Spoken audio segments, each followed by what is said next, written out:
ప్రభునందు ప్రియమైన దేవుని సంఘానికి ప్రభు యొక్క నామంలో మీకు అందరికీ శుభాలు తెలియజేసుకుంటూ లెంట్లోని 3వ ఆదివారంలోనికి మనల్ని ప్రవేశపెట్టినటువంటి దేవాదేవునికి కోటాను కోట్ల వందనాలు చెల్లించుకుంటూ ఈ దినం కొరకు మనకి ఇవ్వబడినటువంటి లేఖన భాగాలు పాత నిబంధన పాఠము ఇర్మియా గ్రంథము 26వ అధ్యాయము 1 నుండి 15 వచనాలు, పత్రికా పాఠము 1 పేతురు పత్రిక 1వ అధ్యాయము 13 నుండి 16 వచనాలు, సువార్త పాఠము లూకా సువార్త 9వ అధ్యాయము 51 నుండి 56 వచనాలు మనకి ఈరోజు ఇవ్వబడినటువంటి లేఖన భాగాలు.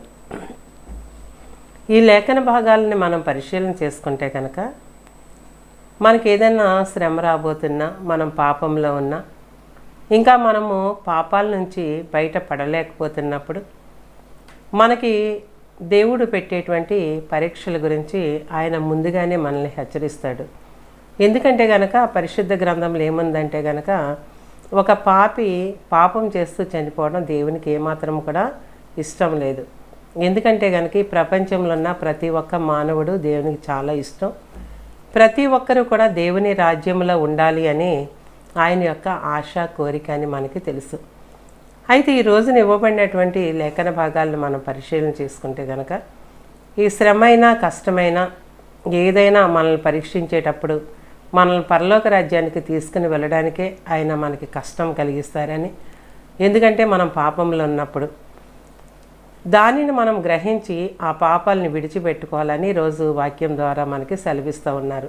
ఇర్మియా గ్రంథము 26వ అధ్యాయం 5వ వచనం, మీరు నా మాటలు విని నేను మీకు నియమించిన ధర్మశాస్త్రం అనుసరించి నడుచుకునడని, నేను పెందలకడ లేచి పంపుచున్న నా సేవకులకు ప్రవక్తల మాటలను అంగీకరించడని, నేను మీకు ఆజ్ఞ ఇయ్యగా మీరు వినకపోతిరి, మీరు ఇలాగు చేసినందున నేను షిలోహుకు చేసినట్లు ఈ మందిరమునకును చేసేదును, ఈ పట్టణమును భూమి మీదనున్న సమస్త జన్మలకు శాపాస్పదంగా చేసేదును అనేటువంటి మాటలు ఇక్కడ మనకి కనబడుతూ ఉన్నాయి.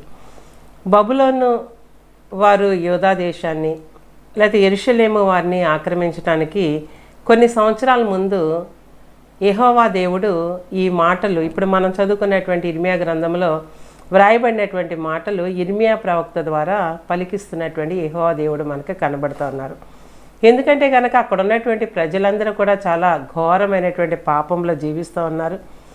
ఈ పాపాల ద్వారా ఎంత హెచ్చరించినా కానీ వీరు వినలేదు అని ఇక్కడ మనం చదువుకున్నటువంటి వాక్య భాగంలో ఉన్నది. నేను పెందలకడ లేచి పంపుచున్న నా సేవకులకు ప్రవక్తల మాటలు మీరు అంగీకరించండి అని అన్నారు, కానీ వీళ్ళు అంగీకరించినటువంటి వారుగా ఉన్నారు. అందుకని ఆయన ఏం చేస్తున్నారంటే కనుక బబులోనికి అప్పగించడానికి సిద్ధపడుతూ ఉన్నాను అని చెప్తున్నటువంటి మాటలు మనం జ్ఞాపకం చేసుకుంటే కనుక ఎంత ఘోర పాపులైనా రక్షించటం అనేటువంటిది దేవునికి చాలా ఇష్టం. వీరు చెప్పినా కానీ వినలేదు వీరు దేవుని ప్రజలు. అందుకనే బబులోని వారికి అప్పగిస్తూ ఏమంటున్నారంటే కనుక ఈ పట్టణమును అనేక మందికి శాపాస్పదంగా చేసేదను, అంటే కనుక మీ పట్టణాన్ని జ్ఞాపకం చేసుకుంటే కనుక ప్రతి ఒక్కరూ కూడా ఇది శాపగ్రస్తమైనటువంటి పట్టణము అని చెప్పుకుంటారు అనేటువంటి మాటలను చెప్తున్నటువంటి ప్రభువు మనకి కనిపిస్తూ ఉన్నారు. మరి ప్రభువు పాపి అయినటువంటి మానవుడు నశించిపోవడం లేకపోతే పాపముల నుండి చనిపోవడం దేవునికి ఇష్టము కాదు అని మొదట్లోనే మనం చెప్పుకున్నాం. అయితే యెహెజ్కేలు ప్రవక్త ద్వారా కూడా మనకి సెలవిస్తూ ఉన్నారు. చూడండి, యెహెజ్కేలు గ్రంథము 18వ అధ్యాయము 32వ వచనం, మరణం నందు వాడు మరణము నొందుటను బట్టి నేను సంతోషించేవాడిని కావున మీ మనసు త్రిప్పుకొనిడి, అప్పుడు మీరు బ్రతుకుదురు, ఇదే ప్రభువగు యెహోవా వాక్కు అని ఇక్కడ వ్రాయబడింది. మరణము నొందువాడు మరణము నొందుటను బట్టి అంటే ఏంటంటే కనుక పాపంలో ఉండి పాపంలోనే చనిపోయి నరకానికి వెళ్తే కనుక నేను సంతోషించేటువంటి దేవుణ్ణి కాదు. మీరు మనసు త్రిప్పుకొనండి, మీరు అప్పుడు బ్రతుకుతారు, అప్పుడు పరలోక రాజ్య వారసులు అవుతారు, మీ పాత స్వభావాన్ని విడిచిపెట్టండి అని చెప్తున్నటువంటి మాటలు మనకి ఇక్కడ మరి రాయబడి ఉంటే కనుక యెహెజ్కేలు గ్రంథము 33వ అధ్యాయము 11వ వచనంలో, కాగా వారితో ఇట్లనము, నా జీవము తోడు దుర్మార్గుడు మరణము నొందుట వలన నాకు సంతోషం లేదు, దుర్మార్గుడు తన దుర్మార్గతను బట్టి మరలి బ్రతుకుట వలన నాకు సంతోషం కలుగును, కాబట్టి ఇశ్రాయేలీయులారా మనసు త్రిప్పుకొనుడి, మీ దుర్మార్గత నుండి మరలి మనసు త్రిప్పుకొనుడి, మీరెందుకు మరణం నొందుదురు, ఇదే ప్రభువగు యెహోవా వాక్కు అని ఇక్కడ వ్రాయబడి ఉన్నది. మానవులమైనటువంటి మనమైతే గనక దుర్మార్గులని మనం ఎవరినైతే అనుకుంటామో, మనకు ఎవరైతే ఇష్టం లేదో వారి నాశనాన్ని మనం కోరుకుంటామేమో ఒక మానవులుగా. కానీ దేవునికి అలా కాదు. దేవుడు ఏమంటున్నాడంటే కనుక దుర్మార్గులు మరణం పొందితే నాకు సంతోషం లేదు అంటున్నారు. దుర్మార్గులు మారు మనసు పొందాలి, మారు మనసు పొంది పరలోక రాజ్యానికి వారసులు అయితేనే దేవునికి సంతోషము అని మాట్లాడుతున్నటువంటి మాటలు మనం జ్ఞాపకం చేసుకుంటే కనుక మరి ఇక్కడ కూడా దుర్మార్గుడైనటువంటి వాడు దుర్మార్గంలో నుండి చనిపోవడం దేవునికి ఇష్టం లేదు, దుర్మార్గంలో ఉండిపోవడమే దేవునికి ఇష్టం లేదు. అందుకనే యోధావారు యెరూషలేము వారు పాపం చేస్తూ ఉన్నప్పుడు, దేవుని జనాంగం కాబట్టి వారు పాపం చేస్తున్నప్పుడు దేవుడు వారి జనాంగాన్నే కాకుండా ఈ ప్రపంచంలో ప్రతి మానవాళిని హెచ్చరించగలిగినటువంటి శక్తిమంతుడు. ఎందుకంటే ప్రతి మానవుడు ఆయన బిడ్డే కాబట్టి ప్రతి ఒక్కరిని కూడా హెచ్చరించుతున్నట్టుగానే వారిని హెచ్చరించాడు, కానీ వారు వినలేదు కాబట్టి వారిని బబులోనీయులకు అప్పగించడం జరిగిందని వాక్యం ద్వారా మనకి తెలుస్తున్నది. అందుకని ఈరోజు మనం పాపంలో ఉంటే గనక ఇప్పుడే మనం పాపాలు విడిచిపెట్టాలి అని ప్రభు మనతో మాట్లాడుతూ ఉన్నారు. మానవుల్లో పశ్చాత్తాపం ఏమైనా కనిపిస్తుందేమో, మరి వారు నా దగ్గరికి తిరిగి వస్తారేమో, తిరిగి నాతో ఉంటారేమో, నాతో కలిసి ఉంటారేమో, ఈ లోకానుసారమైనటువంటి జీవితాన్ని విడిచిపెడతారేమో అని ప్రభు ఎదురు చూస్తూనే ఉంటారు అనేటువంటి మాటలు పరిశుద్ధ గ్రంథం ద్వారా మనకి తెలుస్తూ ఉన్నది. రోమాపత్రిక 2వ అధ్యాయము 5-6 వచనం. నీ కాఠిన్యమును మార్పు పొందని నీ హృదయమును అనుసరించి ఉగ్రత దినమందు అనగా దేవుని న్యాయమైన తీర్పు బయలుపరచబడు దినమందు నీకు నీవే ఉగ్రతను సమకూర్చుచున్నావు. ఆయన ప్రతి వానికి వాని క్రియలు చొప్పున ప్రతిఫలం ఇచ్చును అని ఇక్కడ వ్రాయబడి ఉన్నది. దేవుని మాటలు వినమని, దేవుడు నియమించినటువంటి ధర్మశాస్త్రం ప్రకారం నడుచుకోవాలని, ఆలస్యం చేయకుండా దేవుడు పంపించినటువంటి ప్రవక్తల మాటలు వినవలనని మరి ఆయన ఆజ్ఞ ఇచ్చినప్పుడు మీరు వినలేదు అంటున్నాడు. ఈ రోజున ఈ మాట మన కొరకు కూడాను, ఆ రోజుల్లో ఉన్నటువంటి ఆ దేవుని జనాంగమైనటువంటి ఆ బిడ్డల కొరకే కాకుండా ఈరోజు మనతో కూడా మాట్లాడుతున్నటువంటి మాటలు ఏంటంటే కనుక ఎంతోమంది సేవకులు నేను పంపిస్తూ ఉన్నాను, ఎంతోమంది బోధకులు నేను పంపిస్తూ ఉన్నాను, ఎంతోమంది సువార్థికులు నేను పంపిస్తూ ఉన్నాను, కానీ మీరు వారి మాటలు వినట్లేదు. కాబట్టి ఇక్కడ ఏమంటున్నారంటే కనుక ఇశ్రాయేలీల్ని ఆ యోధా వారిని ఏమంటున్నాడంటే కనుక షిలోహుకు చేసినట్లు ఈ మందిరానికి చేస్తాను అని చెప్తా ఉన్నారు. ఈ షిలోహు అంటే కనుక మనకి తెలుసు, ఈ షిలోహు అనేటువంటిది ఇశ్రాయేలీలు కానాను దేశం వచ్చిన తర్వాత, ఐగుప్తు నుండి కానాను చేరిన తర్వాత దేవుడి గుడారాన్ని స్థాపించినటువంటి స్థలము ఈ షిలోహు. అంటే ఒక దేవునికి ఒక మందిరముగా మరి కట్టబడినటువంటి స్థలము ఈ షిలోహుగా మనకి కనబడుతూ ఉన్నది. యెహోషువ గ్రంథం 18వ అధ్యాయం 1వ వచనం. ఇశ్రాయేలీలు ఆ దేశమును స్వాధీనపరుచుకున్న తర్వాత వారందరూ షిలోహునకు కూడి వచ్చి అక్కడ ప్రత్యక్షపు గుడారము వేసిరి అని ఇక్కడ వ్రాయబడి ఉన్నది.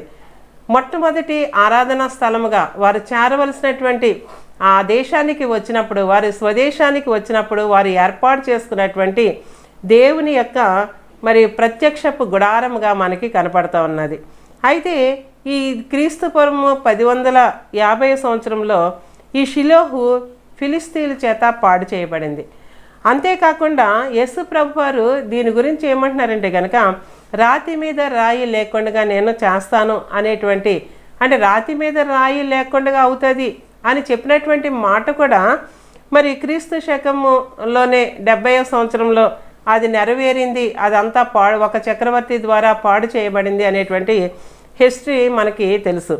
అందుకనే యూదులు మారు మనసు పొందకపోతే దేవాలయాన్ని పాడు చేయటమే కాకుండా వారి పట్టణాన్ని సమస్త మానవాళిని నేను నాశనం చేస్తాను, పాడు చేస్తాను, శాపముగా ఉంటారనేటువంటి మాటలు మరి అక్కడ ఉన్నటువంటి వారికి ఎవరికీ కూడా ఇష్టం లేకుండా అయిపోయింది. ఎందుకంటే కనుక వారందరూ కూడా ఇర్మియా గారి మీద తిరగబడినటువంటి వారిగా మనకి కనబడుతూ ఉంది. ఇర్మియా గ్రంథము 26వ అధ్యాయము 12 నుండి 16 వచనాలు మనం చదువుకుంటే కనుక అక్కడ ఏమంటున్నారంటే కనుక ఇర్మియా గారు మాట్లాడుతూ ఉన్నారు, యెహోవా నన్ను ఈ ఆలయం గురించి, ఈ నగరం గురించి వ్యతిరేకంగా ప్రకటించమని నన్ను పంపించారు. ఇప్పుడైనా కానీ పర్లేదు, మీ త్రోవలు, మీ ప్రవర్తన మీరు సరిదిద్దుకోండి, మీ దేవుడైన యెహోవాకు లోబడండి. అలా చేస్తే మీ మీదికి రప్పించాలనుకున్నటువంటి కీడు ఆయన రానేడు అని చెప్పి ఇర్మియా గారు ఏమంటున్నారంటే కనుక, నేనైతే మీ చేతుల్లో ఉన్నాను, మీ పట్టణము నాశనం అయిపోబోతుంది, మీరు కట్టుకున్నటువంటి ఆ మందిరము కూడా పాడైపోబోతుంది. మరి నేనైతే దేవుడు చెప్పమన్నటువంటి మాటలు నేను చెప్పాను కాబట్టి మీ చేతుల్లో నేనున్నాను, నన్ను చంపినా కానీ పర్లేదు, ఈ మాటలు మీరు వినేలా చేయడానికి యెహోవా నిజంగానే నన్ను పంపించాడు, నా మాటను మీరు వినండి అని ఇర్మియా ప్రవక్త వాళ్ళని బ్రతిమాలుకుంటున్నటువంటి మాటలను మనం జ్ఞాపకం చేసుకుంటే కనుక ఈ రోజున అప్పటి నుండి ఇప్పటి వరకు కూడా దేవునికి వ్యతిరేకంగా జీవించేటువంటి జనాంగమే కనిపిస్తున్నది. మనము కూడా అంతే. దేవుడు మనకి ఒక శోధన వచ్చినప్పుడు, మనం పాపంలో ఉన్నప్పుడు ఒక శోధన దేవుడు మనకు పంపించినప్పుడు, ఇది మనము మారడానికి దేవుడు మనకి పంపించినటువంటి పరీక్ష అని మనం ఏమాత్రము గ్రహించకుండగా మనం ఏం చేస్తామంటే కనుక, ఆ శోధన ఎందుకు ఇచ్చాడు దేవుడు, నన్ను ఎందుకు ఇలా చేసాడు, నేనెంతో ప్రార్థనాపరుడను కదా, నేనెంతో ప్రార్థనాపరురాలను కదా అని దేవుని మీద తిరగబడేటువంటి వారముగా మనం ఉంటాము. కానీ ఏదైనా చిన్న శోధన వచ్చినప్పుడు మనము దేవునికి వ్యతిరేకంగా మనం జీవిస్తూ ఉన్నామా, దేవునికి వ్యతిరేకమైనటువంటి కార్యాలు చేస్తూ ఉన్నామా, ఏమైనా పాపంలో జీవిస్తూ ఉన్నామా అని ఒక్కసారి మన బ్రతుకుల గురించి, మన జీవితాల గురించి ఆలోచించుకోవాల్సినటువంటి వారముగా మనం ఉన్నాము. ఈరోజు మనకి ఇవ్వబడినటువంటి సువార్త పాఠము లూకా సువార్త 9వ అధ్యాయము 51 నుండి 53 వచనాలు. ఆయన పరమునకు చేర్చుకొనబడి దినములు పరిపూర్ణమగుచున్నప్పుడు ఆయన యెరూషలేమునకు వెళ్ళుటకు మనస్సు స్థిరపరచుకొని తనకంటే ముందుగా దూతలను పంపెను. వారు వెళ్ళి ఆయనకు బస సిద్ధము చేయవలనని సమరయుల యొక్క గ్రామంలో ప్రవేశించరు. కానీ ఆయన యెరూషలేము వెళ్ళ అభిముఖుడై ఉండినందున వారు ఆయనను చేర్చుకొనలేదు అని ఇక్కడ వ్రాయబడింది. మనుష్య కుమారుడైనటువంటి యేసయ్యను తృణీకరిస్తున్నటువంటి సమరయులు మనకి కనిపిస్తూ ఉన్నారు. ఎందుకంటే కనుక యోహాను సువార్త 4వ అధ్యాయంలో ఉంటుంది, యూదులు సమరయులతో సాంగత్యము చేయరు అని ఉంటుంది. యెరూషలేము వెళ్ళాలంటే కనుక సమరయ పట్టణం గుండా వెళ్ళాలి. మరి సమరయులకు యూదులకు సాంగత్యం లేదు కాబట్టి మరి యేసయ్య ఆఖరి గడియల్లో సమరయులతో స్నేహం చేయడానికి ఆశ కలిగి వారి ఆతిథ్యం కోరడానికి తన శిష్యుల్ని పంపించినట్టుగా మనకి ఇక్కడ కనబడుతూ ఉన్నది. ఎందుకంటే కనుక ప్రభువుకు భేదం లేదు, మనకైతే భేదాలు ఉంటాయి, కులమత భేదాలు ఉంటాయి, ధనిక పేద, అందము అందవిహీనము, ఇటువంటి భేదాలు మనకుంటాయి. కానీ ప్రభువుకి ఏమాత్రమూ భేదం లేదు. అందుకనే చాలా చెడు స్త్రీ అయినటువంటి 5 భర్తలు కలిగినటువంటి ఒక స్త్రీ, ఆ సమరయ స్త్రీ దగ్గరికి ప్రభువు ఎండవేళలో వెళ్ళినట్టుగా మనకి పరిశుద్ధ గ్రంథంలో వ్రాయబడి ఉన్నది. ఆ మధ్యాహ్న కాల సమయంలో ఆ స్త్రీని రక్షించినటువంటి ప్రభువు తన మాటలతో మనకు తెలుస్తూ ఉన్నది. అయితే ఇక్కడ కూడా ప్రభువు వారు ఇంకా నేను చనిపోతాను కదా అని ఆఖరి గడియల్లో ఆ సమరయులతో సాంగత్యం చేయాలని అనుకున్నారు. కానీ సమరయులు ఏమాత్రం కూడా ప్రభువుని అంగీకరించినటువంటి వారుగా మనకి కనిపిస్తున్నారు. అందుకని ఇర్మియా కాలంలో యూదులను అంటే ఇర్మియా కాలంలో యూదుల వలె సమరయులు కూడా ప్రభువు మాటకు విధేయత చూపించట్లేదు. అంతేకాదు ఈ రోజున మనము కూడా ప్రభువు మాటకు ఏమాత్రము కూడా విధేయత చూపించినటువంటి వారముగానే మనము కనిపిస్తూ ఉన్నాం. అందుకని సమరయులు ప్రభు వారిని చేర్చుకున్నప్పుడు శిష్యులు ఒక మాట అంటారు ప్రభుతోను. లూకా సువార్త 9వ అధ్యాయము 54, 56 వచనాలు. శిష్యులైన యాకోబును యోహాను అది చూచి, ప్రభువా, ఆకాశం నుండి అగ్ని దిగి వీరిని నాశనం చేయనట్లు మేము ఆజ్ఞాపించడం నీకు ఇష్టమా అని వారిని అడగగా ఆయన వారు తట్టి తిరిగి వారిని గద్దించెను. అంతటి వారు మరి ఒక గ్రామమునికి వెళ్ళిరి. చూసారా, ఇర్మియా గ్రంథంలో కూడా ప్రభువారు యెహెజ్కేలు గ్రంథంలో చెప్తా ఉన్నాడు, దుర్మార్గం నుండి మళ్ళు కనకుండా నాశనం అవడం నాకు ఇష్టం లేదు అని మాట్లాడుతున్నటువంటి మాటలు మనం జ్ఞాపకం చేసుకుంటే కనుక ఇక్కడ కూడా సమరయులు చేర్చుకోకపోతే కనుక శిష్యులకు చాలా బాధ కలిగి అంటున్నారు, ప్రభా, ఆకాశం నుండి అగ్ని దిగి వీరిని నాశనం చేసేటట్లు మేము ఆజ్ఞాపించడం నీకు ఇష్టం అంటే కనుక ప్రభువారు గద్దిస్తూ ఉన్నారు. చూసారా, ప్రభువారు ఎంత ప్రేమ కలిగినటువంటి దేవుడు. మన యేసయ్యకు ఉన్నటువంటి ప్రేమ ఎవరు కూడా వర్ణించలేనటువంటి ప్రేమ. ఎందుకంటే కనుక ఒక మానవుడి కొరకు, సమస్త మానవాళి కొరకు మరి ప్రాణం పెట్టడం ఏ మానవునికి సాధ్యము కాదు, కానీ ప్రభువుకే సాధ్యముగా అది మనకి కనపడుతున్నది. అందుకని యేసయ్యను మరి చేర్చుకునేటువంటి సమరయులను కూడా ఆ దేవుడు ఏమీ వాళ్ళని నిందించట్లేదు, వారి మీద ఆయనకి ఎటువంటి వ్యతిరేకత కూడా కనపడట్లేదు. యేసయ్య శిష్యులనే మందలిస్తున్నటువంటి వాడుగా కనపడతా ఉన్నాడు. మరి ఈరోజు ఇవ్వబడినటువంటి పత్రికా పాఠం, మొదటి పేతురు పత్రిక 1వ అధ్యాయం 14-16 వచనాలు. నేను పరిశుద్ధుడై ఉన్నాను గనుక మీరును పరిశుద్ధులై ఉండుడని వ్రాయబడి ఉన్నది. కాగా మీరు అవిధేయులకు పిల్లలై మీ పూర్వపు అజ్ఞాన దశలో మీకుండిన ఆశలను అనుసరించి ప్రవర్తింపక మిమ్మల్ని పిలిచిన వాడు పరిశుద్ధుడైన ప్రకారము మీరును సమస్త ప్రవర్తన యందు పరిశుద్ధులై ఉండి అని ఇక్కడ వ్రాయబడింది. ఆఖరిగా ప్రభువారు మనతో చెప్పేది ఏంటంటే కనుక ఈ మండలకాల ధ్యానాంశాల్లో 3వ వారంలోనికి మనం వచ్చేస్తాము. దేవుడు ఏమంటున్నాడంటే కనుక నేను పరిశుద్ధుడను, మీరు కూడా పరిశుద్ధులుగా ఉండండి. విధేయులకు పిల్లల వలె మనం ప్రభునందు జీవించాలి. ఎందుకంటే కనుక విధేయత అనేటువంటిది చాలా శ్రేష్టమైనటువంటిది అని మనకి పరిశుద్ధ గ్రంథం ద్వారా మనకి తెలుస్తున్నది. అందుకనే మనకి ఎన్నో ఆశలు ఉంటాయి, కోరికలు ఉంటాయి. ఈ లోకంలో ఏదేదో కావాలని అనుకుంటాం, ఏదో సంపాదించాలని. ప్రభువుని కొంచెం మర్చిపోయి మనము వాటి వైపు మనం పరిగెడుతూ ఉంటాం. కానీ దేవుడు మన దగ్గర నుండి కోరేది రెండే రెండు. ఏంటంటే కనుక మొట్టమొదటిది విధేయత కావాలి, రెండోది మనకి పరిశుద్ధత కావాలి. అందుకని ఈ పాత నిబంధన మనము ఇప్పటివరకు మనం జ్ఞాపకం చేసుకున్నది, యూదులకు దేవుని యందు విధేయత లేదు, పరిశుద్ధ జీవితం వారిలో లేనట్టుగా మనకి కనబడుతున్నది. అదేవిధంగా సమరయులకు దేవుని యందు విధేయత లేదు, దేవునికి లోబడేటువంటి పరిశుద్ధత కూడా వారికి లేనట్టుగా కనబడుతున్నది. అయితే ఈ రోజున దేవుడు మనతో అంటున్నాడు, నీకు విధేయత ఉన్నదా? నీకు విధేయత ఉంటే కనుక దేవుని మాట వింటాం, దేవుని మాట ప్రకారం జీవిస్తాం. నీలో పరిశుద్ధత ఉన్నదా? ఒకవేళ ఇప్పుడే నువ్వు చనిపోతే గనక, ఈ సమయమే నీ మరణం ఉంటే, లేకపోతే ఇప్పుడే ఆయన రాకడ ఉంటే గనక నీ సిద్ధపాటు ఎలా ఉన్నది? పరిశుద్ధత అనేటువంటిది నీ జీవితంలో ఉన్నదాన్ని ప్రభువు ఈ మండలకాల ధ్యానాంశాల్లో ఈ 3వ ఆదివారంలో మనల్ని ప్రశ్నిస్తూ ఉన్నారు. అందుకనే ఈ రోజున మరి యూదుల దగ్గరికేమో ఇర్మియా ప్రవక్తను పంపించారు, సమరయుల దగ్గరికేమో శిష్యులను పంపించారు. ఈరోజు మన దగ్గరికి అనేక మంది సేవకులను, విస్తారమైనటువంటి వాక్యానికి ఎటువంటి లోటు లేదు. ఎక్కడ చూసినా, ఏ మారుమూల చూసినా కానీ విస్తారమైనటువంటి వాక్యం అందించబడుతూ ఉన్నది. మరి మన జీవితం ఎలా ఉన్నది? మన మారు మనసు ఎలా ఉన్నది? మన పరిశుద్ధత ఎలా ఉన్నది? దేవుని యందు మన విధేయత ఎలా ఉన్నది? ఆలోచించుకుని జీవించి ఆయన రాజ్య వారసులం అవడానికి దేవుడు తన కృపను అనుగ్రహించునుగాక. ఆమేన్. ప్రార్థన చేసుకుందామండి. మహాపరిశుద్ధుడా, మహాగణుడ, సర్వశక్తిమంతుడ, సర్వాధికారి, నీ బంగారు పాదములకు లెక్కలేని స్థుతులు, స్తోత్రములు, వేలాది వందనాలు చెల్లించుకుంటూ ఈ మండలకాల ధ్యానాంశాల్లో 3వ వారంలో నా తండ్రి మమ్మల్ని విధేయులుగా ఉండమంటున్నావు, పరిశుద్ధులుగా జీవించమంటున్నావు నా తండ్రి.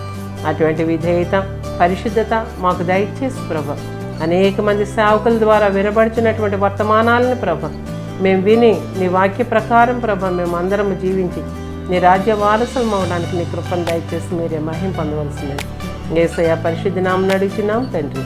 ఆమేన్. తండ్రి, కుమార, పరిశుద్ధాత్మ త్రియేక దేవుని దీవెన ఇప్పుడు ఎల్లప్పుడూ మన కుటుంబాలకు ఎల్లవేళలా సదా తోడుగుండును గాక. ఆమేన్.